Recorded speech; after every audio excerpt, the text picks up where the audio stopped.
हे milk charger दिल्यापासून काय observation केलं गोठ्यामध्ये? गायीवर चमक दिसली.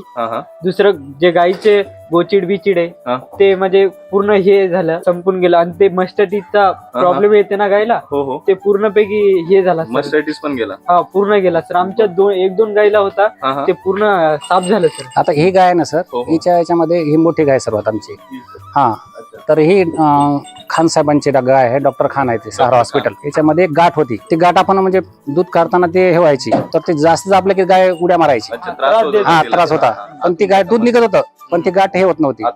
हा, तर ती अशा 2 गाठी होत्या तिला. तर ते दुधाला दिसायच्या, म्हणजे लागायच्या, आपल्या अनुभव लागायच्या. पण त्या आता वितळून गेल्यात. आता काहीच नाही ते हा, काहीच नाही त्याला. डॉक्टर किती दिवसातून येतो तुमच्या गोठ्यावर? आमच्या गोठ्यावर सहसा म्हणजे गाय भरण्यासाठीच. आणि तो पण कमी झाला, वळून ते पण काम कमी केला.